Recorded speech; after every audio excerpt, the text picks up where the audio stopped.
ส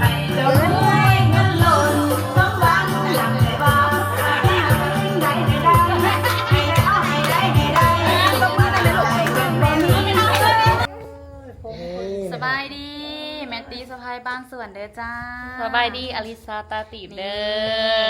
มื้อนี้เฮาสิมาสลอง Happy Birthday น้องสาวคนจ่วยคนรวยคนเลิศ วันคล้ายวันเกิดเนาะวันนี้เป็นวันที่15 เดือน 3 ปี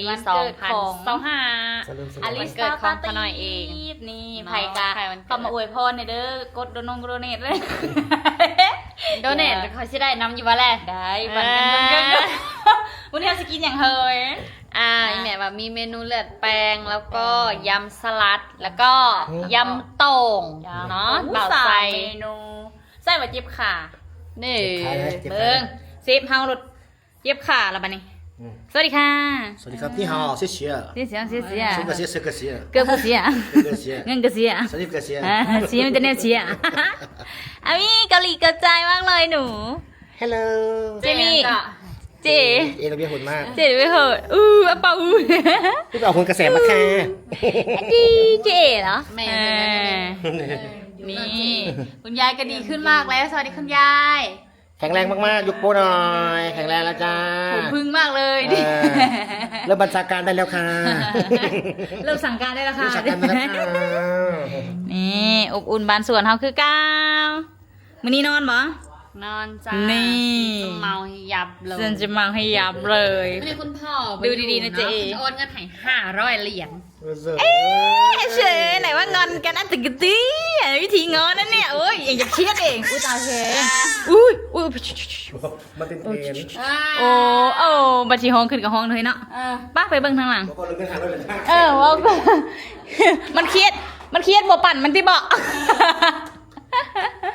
ไปเบิ่งทางน้องก่อนโอ้ยมานอนนี่ใช่ไหมไม่นอนอ้าวอลิศว่านอนไหนเธออย่าขายข้าวเปียกนะขี่รถโดยสารมึงอ่ะว้าวสวัสดีก่อนสวัสดีสบายดีสวัสดีน้องซื้ออะไรคะขนมถ้วยน่ากินมากเลยอันนี้ค่ะอันนี้ใครคะเดี๋ยวคนกระทบสบายดีดีอายเขินอายเห็นดีๆเนี่ยก็เหมือนน้องอายเขินอายชื่ออะไรคะชื่อรันค่ะมาเบิ่งบรรยากาศเฮือนสวนเนาะโอ้ยจะเพิ่นตกแต่งอีสังอันนี้คุณย่าหนูนางเสียนคุณแม่ย่าหนูจะทำอะไรไม่รู้นี่คือมีงานปฏิบัติธรรมนี่แหละทุกคนมึงดิ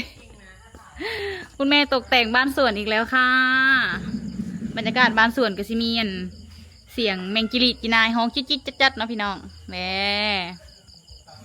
เบิ่งดูสิลองปิ่นกองหน้าอย่างมืดเนาะกองอย่างมืดเนาะทุกคนพอไฟมันจะบอกแจ้งปันใดเด้ขัดทาอยู่บนแจ้งก็สิขาวๆอยู่นี่บรรยากาศเพื่อนน่ะได้เรียนดินจี้แต่ว่าแม่ตีบ่ได้ออกมาเรียนเนาะเด้แต่ก่อนน่ะมันอยู่ฮอดบอนนี้บอนต้นไม้ตัวนี้แต่เดี๋ยวนี้เรียนไปฮอดพุ่นแล้วคือสิพอเลยตีบอกแบบนี้นะนี่มันต้องถ่ายกลางเว้นเนาะทุกคนบ่เห็นซ้ำนะมืดแล้วมันไม่เห็นเลยบ้านสวนสดชื่นมากจ้ารีวิวบ้านสวนเล็กหน่อยนะทุกคนเนาะพอได้ให้คลิปยาวๆหน่อยจักหน่อยจ้า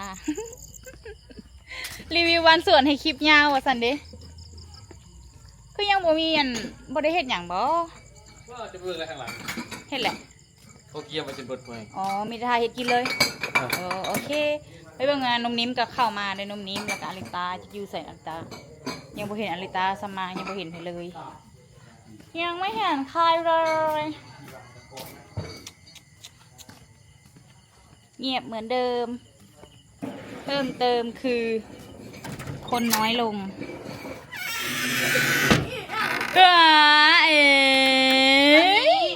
เรามาเป็นพี่เลี้ยงเด็กกี่คนวะอามี่เข้ามา3 คนค่ะเอาอามี่เข้ามาอีก2 คนค่ะเดี๋ยวก็ปิดแล้วค่ะ เอาเช็คซีเธอเชื่อนี่ฮะโซบงโซบ้า ปีกายมันก็ใส่สุดดี เห็นไดนี่แกจืดกันนะถึง หยิบตลอดเวลา ไอเลมินเนย อันนี้ก็หัวได้ อันนี้คุณเมษาอันนี้คุณ สบายดีเป็นผีเลี้ยงเลยพี่น้องมีเงิน ผมมีเงินเมื่อปักเซเป็นพี่เลี้ยงเด็กจัก1 วันบ่ได้เลยจ้าจ้า ได้ ได้ ลูกค้าเลย โอ้ลูก กระ อันนี้ เป๋า กัน กระเป๋า น้ำนี้แม่ลูกนินแม่น้ำนี้แม่ลูกนินน้ำนี้แม่น้ำนินสวัสดีค่ะ สบายดีจ้ะ นี่แม่ลูกสองนี่อย่างพากันขลนขนาดเนาะ ในนักเลงจ อันนี้แม่ลูก1ค่ะ ำนักเลงประจำหมู่บ้าน นักเลงเหรอโอ้ยให้กับน้องเอาน้องขึ้น ไปดูไป เจเอยังอยู่เทิงผู้เจเอค่ะ โกโกโกโกโกโก โอ้โก็ ดูบอกว่า แต่สั่งแหงหนา ไอ้ พูดค่ะมันบ่อยากยืน ปะบทันได้กินบอกกินยังโมงเนี่ยค่ะ มีแขกสิมาบอก แม่ โอ้ไผแน่เธอส่วนไผแน่หึ อันนั้น อันนั้น ก็ป้าอลิส อ๋อเราสิมาน้ำหลังวะเฮ้ยอะตีเฮ้ยช่างดิมาได้มาหาน้องพี่ ยังสิมีแขกมาอยู่เนาะแต่ว่าได้รอจักหน่อยเนาะพากินพร้อมกัน มีปลาของอลิสแล้วก็แม่ยาของอลิสสิมาห่วม กินข้าวแรงนำกันจ้ารอกันก่อน กินแบบพร้อมหน้าพร้อมจ้าทุกคนค่ะ งง นี่คือเจ้าของงานค่ะ อุ้ยสีเขียวเหนียวซับจ้า เมื่อกี้นี่เป็นอีแจว อีเจียวป่ะแปลงร่างแล้ววันนี้ แปลงร่างแล้ว มาประทันตอนเป็นอีเจียวเนาะ ไม่เหมือนตรงไหนเอาปากกามาวง เอ้ยเอ้ยช่างเบคุณเอ้ยเฮ็ดกระดุยกระดุย ไม่เหมือนตรงไหนเอาปากกามาวง ว่าเสียนผัก ออกซิ ชี เจ พาน คุณ กำลัง จุน ส้มหลานเนาะ ออกซิเจนคุณจุน พา ไง แขกมาอีกสั นะ กก่อนจังสิพากันเฮ็ดกินคือเก้าหันแหละนะทุกคนเนาะมาทาเบิ่งกันว่ามีไผแน่นี่อาหารเตรียมขึ้นโต๊ะค่ะใครแน่จะเฮ็ดเอาเนาะตัวนี้เนาะฮะอหย่างของขวัญคุณแม่ ของขวัญคุณแม่คืออาหารแม่กับลูก คือแต่งอาหารให้คุณลูก วันอะไรก็คุณแม่ อีหยังกับแม่นี่ ถ้าไม่มีแม่ลูกคงไม่ได้กิน ไม่ได้กินแน่ ถ้าเป็นวันของแม่กับแม่ ๆแม่คือเก่า แม่ย่าบ่นแล้วค่ะ อีอามาเฮาสิจัดเตรียม เอาน้องอยู่น้ำไผ่ไหม เนาะอันนั้นอยู่กับเบอร์ดีบอกว่ามาเห็ดคน มี จะ แต่เก็บเครื่องไปนี่น้องอ่ะ เก็บเครื่องไปเอาสีเตรียมนี่เอาไปเลยตัวนี้กัน เอาลงดาวลงมือเสร็จคนที่ละมันเป็นสุดท้ายสุดมันจานบอกเอา3ซะลูกอันนี้ทงหนึ่งเอาไว้ลงเลยนะแม่ 2ถุงจ้าจ้าลงมืออุปกรณ์มันเด็กที่เอาตัวใดใส่อุปกรณ์มันเด็กฮะโอเค มันเป็นชุดไข่ชุดมันเล็ดชุดถุงค่ะ มันกับชุดตัวใดอีกจะเอาตัวไหนคะเธอตัวนี้เลยโอเคตัวนี้กับตัวนี้เนาะ ป้ากินหอมโทดีนี่จะแต่งเพราะว่าพ่อเนี่ยเราต้องกิน2 จานคนเดียว อันนี้ต้องใส่เป็นราคาเพราะว่ามันเป็นสุดท้ายสุด ของใครของมันเนาะ จ้า โอเคจ้ะเสร็จผสมได้จ้ะจะได้จ้ะนี่บอเก็บนะเพื่อน อย่าผิดพลาดนะคะแกะใส่กัน ใส่ก็ได้ที่เป็นยังไงสำคัญเบิร์ดเขาจัด เขา เขา มัน เขาโผงสำคัญเบิร์ดเลยเลือดแต่เป็ดจ้ะพี่น้องเขาซื้อเอาเนาะงานนี้เขาบริเฮ็ดเนาะเพราะว่ามันเมื่อย ใช่ไหม โอ้ยพี่เธอเฮ็ดอะไรผสมใส่กันจะเฮ็ดอะไรของพี่ค่ะ เขาเห็นก็ตามคนเห็น ผสมใส่กันโอ้กระเดียวเพิ่นเอ้ามันก็เป็นอะไรสะตุนจวกวะด้วย บวงคน นี่เขาผสมเพราะว่าเพิ่นนั่นกะตวงมาให้แล้วถุงละสุดเราก็เทเลือดลงไปเลยอุ้ยลืมเด่นมันเป็นแหละตัวนี้ฮะมันกามไปก่อนเลย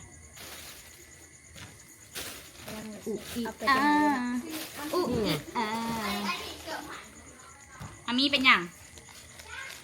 มองสิ นี่มันเลือดนะครับไป อย่าเพิ่งลูกนะคะมันเป็น เป็น อา อา หา หาร รไหมเป็นอาหารเป็นเลย ตัวนี้ จะเอาพักให้เอาไปก่อน ตักไปตักมาพยายามยางกับตะยูเป็นสีเงาๆเนาะมันนี้เนาะเงามากเก็บไอ้ดงมาหาแล้วเงาเนาะเป็นตะลิวต้องเติมค่ะ ต้องสตาร์ทแบตค่ะกำลังจอดอย่างหูเวฟลงติอุ้ยรถวะอีอาเพลงอันนี้ สองสดเนาะ 3บ้าง สองสดเป็น1โอเคอันนั้นก็3แล้วเนาะ3จานเลยมันบอก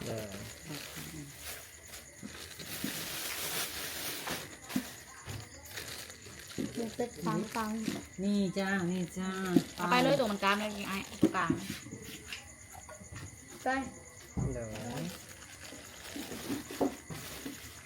จานทองมันเอาไป เอาไปเลย นี่ค่ะ ได้เป็นในตัวนี้ท่านได้เป็นปรุงก่อนเอาตัวเป็นไปก่อนเราจะปิ้งเสร็จค่ะนี่โอ้ยบุเห็นแล้วจะให้เบิ้งไหมเนาะคน อุตส่าห์เอาซิโซ่สลบมาพักคลิปไปก่อน นี่เตรียมยำสลัดจ้าเลือดแป้งไปแล้วยำสลัดต่อ เป็นไงคะเจ้าของงาน มันเป็นคือจังบอสวง มันเป็นเงึงงักๆจังสี่มันต้องถอน มันเลยยังไม่ได้คึก มันต้องส่วงสับปะนี่ยำโต้กำลังเดินทางนี่อันนี้คือยำตุ้มนะจ๊ะแต่ยังบ่ได้คลงคเลนี่อันนี้คือยำสลัด คุณแม่จะยำสลัด คุณแม่จะยำสลัดนู้ยซูดสวยมากสีเขียวอุ้มทุ่ม ชีคือผักสลัดเลย สีมันขนาดเลยเฉพาะมันจะกินยำสลัดเนาะ เห็นนั่นนี่นอนก่อน ไม่จะไปนอนนานพูดเหมือนคุณแม่ตัวเล็กอ่ะนี่ค่ะ เลือดแปลงเป็ดเรา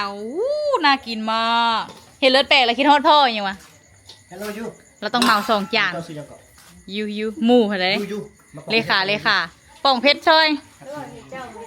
ยู so good อ่ะโปะคุณกระเทียมเลยดิ ไปเบิ่งอามีก่อนป้าไว้อันนะป้าอามีไว้น้ำเข่ายำสลัดเรียบร้อยจ้า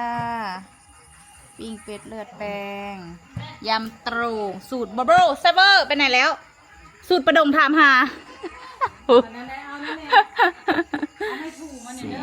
เตรียมค่ะเตรียมขึ้นโต๊ะกินค่ะ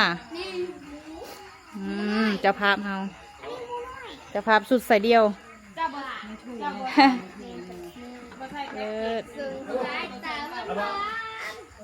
เลิศค่ะเลิศค่ะซิวโอ้ยเป้ามันมีแต่คนในครอบครัวบ้านสวนเฮาเนาะทุกคนเนาะป้ากับย่าเพิ่นกับบได้มาซ้ำที่เล็กว่าจะมาแต่ว่าบได้มาซ้ำคือสงสัยเขาน่าจะคาเวียกเนาะทุกคนเนาะแล้วมีก็หากินนมแล้วฮะนี่เอื้อมเลยทุกคนได้ยินไหมออกเลยออกเลยเอื้อมโซเลยอามีวะอามีก็เอื้อมโซเลยอามีมีผมแล้วนะคะทุกคนนี่คิโคคานอนเนะคิโคคานอนเนะนิ่งหน่อยเหมือนเกาหลีเกาใจเลยนะเจ๊บอกไส้เลยเถอะนี่ขออนุญาตพักคลิปก่อนนะทุกคนเดี๋ยวจะเฮาสิมากินไห่เบิ้งเอาให้FC เบิ้งเดี๋ยวกินให้เบิ้งเย้เรามีคนเอาลูกให้แล้วเต็มที่เลยวันเนี้ยซ้อมใช่ไหมสวัสดีแล้วยังฮัลโหลอันนี้คือหลานสาวของอารันเนาะฮัลโหลก่อนน้องสาวทักทายก่อนสิคะโมเมนต์มายังหลานก็ห่อหาวนอนมาบันนี้จำมัมแหงนะลูกนะแบบคิดไรโตเห็ดจมุ้ยแหงอะไรอุ้ยจมุ้ยเลยไอ้สวยไหมคนขี้ให้ขี้ให้ทำไมต้องร้องไห้อ่ะมาถ่ายให้ได้ไหม ขี้โยยแหงอะไรคืออ้อยนิดหน่อยเลย อ้อยแหละไม่ลิฟไม่ได้ไห่ ประเดนี่กระมูเพิ่นบอยกินหน่อยบ่ลงมาทำไมแป๊บหนึ่งเด้ออาทิตย์มาเถอะอาทิตย์มา พวกกระถาง แป๊บหนึ่งมาลูกอาทิตย์มาลูก กำลังสารวนเนาะฝากหนะเด้อว่าซั่นได้จักสิเอาไผก่อนมันจะเด็กน้อย อยากสโลนกันแน่แขกคนเล็กน้อยหลายที่ปลาที่ไทย เอามีน้อยใหญ่แล้วอาทีน้อยใหญ่แล้ว เอาปลาที่มาหาอุ้มมา อืม ป้าก็ไม่รู้ขอเค้กตัวนี้เด้อที่แสบเลยเนี่ยฟ้า มื้อนี้อันขาดคนหนึงเนาะ Happy birthday ขาดพ่อบ้านใจกะขาดปู่เนาะขาดคุณพ่อค่ะเพอเพิ่นไปทำธุระกิจอยู่ ได้ไทยมาก่อน ทำธุระกิจเลยทำธุระอยู่นครหลวงเวียงจันทน์จ้า ป้า เพิ่นก็เลยบ่ได้มาร่วมงานนำเพิ่นมาบ่ทันเนาะทุกคนเนาะเมาไหมวันเนี้ย ลูกชิ้นลูกหมูเค็ม เอาก็หอมวิ่งได้ อุ้ยดัดมากอะพี่แอลก็พาไม่ได้วันไหนได้ อันนั้นครับ โอเคเราจะพักคลิปไปก่อนเนาะเพราะว่าตอนนี้กำลังถ่ายคลิปเก็บรูปเนาะ ป้าขออนุญาตนะ เนี่ย อ๋อเขาสิเข่านี่ เอา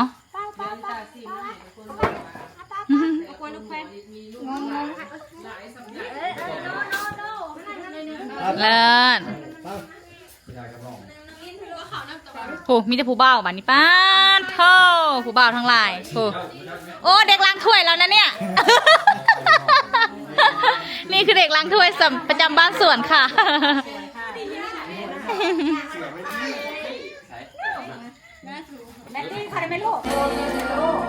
Happy birthday to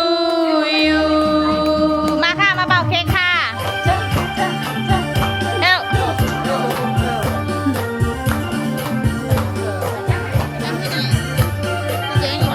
เต้นเด้อพี่เต้นแล้ว เ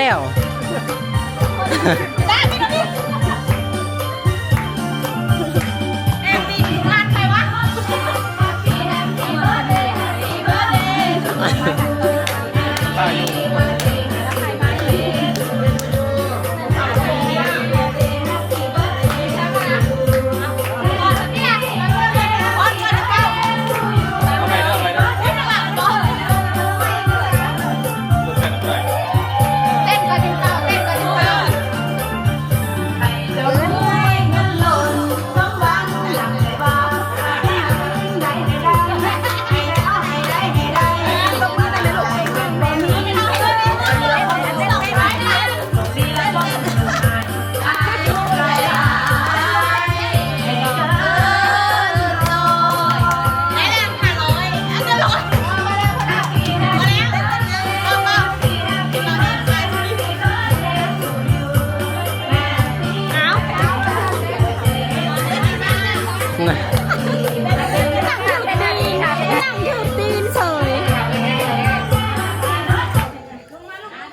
บอกเอาเห็นยังเห็นยังไม่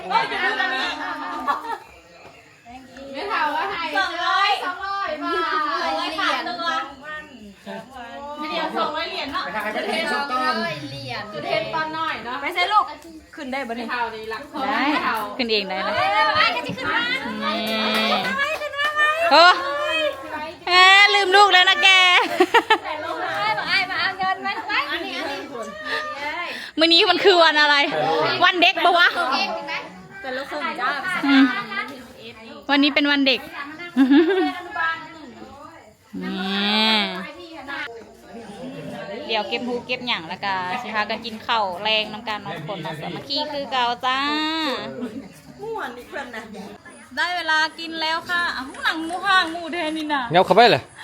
โอ้ยจะไกลลูกนี่เด้ เอาอยู่นั่นแหละ เขาไกลลูกมึงนี้กำลังเอาลูกอยู่เนาะนี่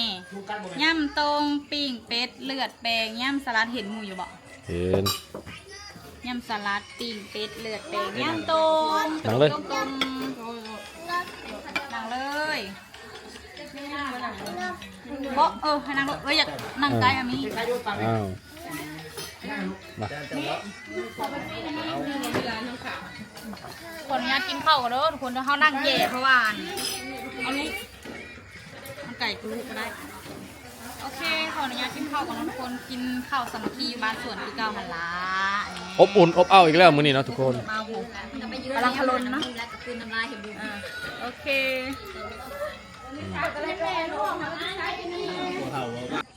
ไก่พูดไปจัง ป้าทางนี้จะกินข้า ทุ ว กคน ตอนนี้เขาก็อิ่มแล้วมีคนมาเก็บโต๊ะให้เนาะบัดนี้ มีคนมาเก็บโต๊ะดีใจเด้สาวเชอร์ไลน์มาเก็บโต๊ะให้ ไปเบิ่งดูมันไผสิได้เก็บโต๊ะเลย สบายดีเดี๋ยวคนที่บ้านเขาเด้อ มาเก็บโต๊ะมาสาวน้อย นี่จะเป็นยังไงมารุมทุนทีม มานอนพี่ว่ามันนี่ค่ะ บ่ได้ เด๊ะ มองทำเพลงนี้มากกว่า ผู้บ่าวคนมานะ เด๊ะค่ะพี่เป้า ในใจ ดีใจเจ๊ข่าวเลยไหม ในใจบอกว่าป้าขอป้าไม่พูดละหล่อลูกหลานมันบอกมันระบุหุดซึกจากนี่ เห็นแล้วก็ซุ้มก็สวยเจ๊ข่าวอะไร ดูเมนสบายดี ชิคกี้พายได้ได้ everyone everything สิงคโปร์จุดเด็กถูกนะมันมีแต่ลูกหลานแล้วมันโมโหซึกกระตึงกระตงจากนี่ดูดีดูแล้วไม่ได้พูดละหล่อ เอ็นดูเนาะ เอ็นดู น่ารักน่าเอ็นดู น่ารักน่าเอ็นดูนะส่งค่าเทอมเนาะผู้ใดอยากได้โทรศัพท์เครื่องใหม่ไปสิ อันนี้ดีอันนี้ดีเลยอันนี้ดี แล้วนะนั่งได้เนาะ เพิ่นหากลับมาแล้วเพิ่นมาทีหลังแต่เขากินกันได้ไปครึ่งหนึงแล้วเนาะมาพอดีแบบได้เสื้อผงเสื้อไฟ ถังไปเลยนะคนสวย ไม่เก็บเสียงดี สวยก็สวยเนาะเป็นยัง ว่าคือตะกี้เมาอยู่สบายโอ้เด็กรังถ้วยฮะนี่ เนี่ยไป เลิศโอ้กินดีมาชิมเรื่องดิ กินแล้วร้อยเมียเลย ติดป้ายห้ามเลยแหละหน้า3-4 คนยิ้มให้เข้าสวน 4 คนอันนั้นว่า4 คน อุ่นเนาะจ้าเอ๋จิกเบล คลิปเดียวทุกคนคลิปนี้ห้ากับเซียวล่าก่อนโอ้โหยันบ่ยักเหรอ สอง ไม่ สี ได้กับกูเลย มาก่อนแล้ว อ้าวสอนหน่อยมาน้ำหลังเนาะได้กินอยู่บ่นี่ค่ะ กินเลยแซ่บเสีย เซฟมีอย่างได้เซฟเด็ดๆก็หมด ใช้เอาใหม่ด้วยมาเพชรสามหมาก บ่พอเลยเก็บก่อนเลย กำลังยั่วเลย แต่บ่ถูกดัง จะข่าวกัดจังหมากที่นี่ค่ะ หมักเดียว หามา โป่งบับเลยวะ คำเดียวหาหมาก อีหลีเจ๊เอ้ยเดือ พูดเทศได้ปะเนี่ย กินอีกเกี่ยวกันปะ ต้องกินเด็กน้อยลองคอ เน่ต้องกินเด็ก ใจไม่ได้หรอก กินเผ็ดต้องกินเด็กวะจะได้หวาน เห็นไหมปัง เรียอายุยืดไปนั่นจะหา อายุยืนหมื่นปีเลยฮะรวมกันฮะ หมื่นปี อายุทั้ง150 ปี มี ได้ อย่าง ฮะ เรา กิ ทุ น กค ไป น แล้ว กินข้าวสามัคคีคือก้าวที่สำคัญก็คือ สิปิดคลิปเลยเอ้าเข้าก็มา หนูเปิดตั้งนานแล้วค่ะ ยังไม่ได้ว่าอย่าง ตั้ เลย งแต่ นะ เริ่มให้เจ๊ข่าวว่านั่นเอง ให้เดี๋ยวว่าน้ำเนยน้อยเนยเอ้าพูดแต่เนี่ยปิดก็ปิดซะ อ้าวเขากินข้าวสามัคคีคือเก้าเนาะทุกคนเนาะครอบครัวบ้านสวนอบอุ่นคือเก้าเด้อจ้ากระขาดหายไปไหนกับเสื่อนแฟนพ่อแม่ตาเนาะพ่อเอ๋ ประธาน บริษัท อ๋อประธานบริษัทโอนเงินเหรียญมาให้เพื่อน บอกก็มีประธานใหญ่เด้ผู้ในประธานใหญ่ เหรียญเหรอ การประธานผู้ญาติเลือดเป่งค่ะเด้มาเลี้ยงตี้เลยได้5,000 เหรียญ ปาตัว ว่าเองสิคิดผัวก็เธอผัวสิโอนให้5,000 เหรียญ ตกสัญญาน้อยหนึ่ง ได้แต่หัวร้านเนาะโอเคเฮากสิขออนุญาตปิดคลิปเนาะทุกคนเนาะฝากทุกคนกดไลค์ปิดน้ำแน่เลยสาว ฝากทุกคน ๆ กดไลค์กดแชร์กด ติดตาม subscribe เมตี้ แล้วก็ฝาก ให้บ้านสวน นัดกันก่อนบ่ โอเค บอกกันด้วยกินน้ำพี่น้องสบายดี บ๊ายบายดีบ๊ายบายเจ้าของงาน เดี๋ยวนั้นบอกบนถนน นี่คำอวยพรทุกคนตี โอ้ย ขอบใจทุกคนที่เข้ามาอวยพรท่านเด้อ บอกเด็กน้อยเนาะ มันบอก เรื่องหนึ่งกันทุกคนนะพี่ชิปพอแล้ว จะถือสาได้ไหม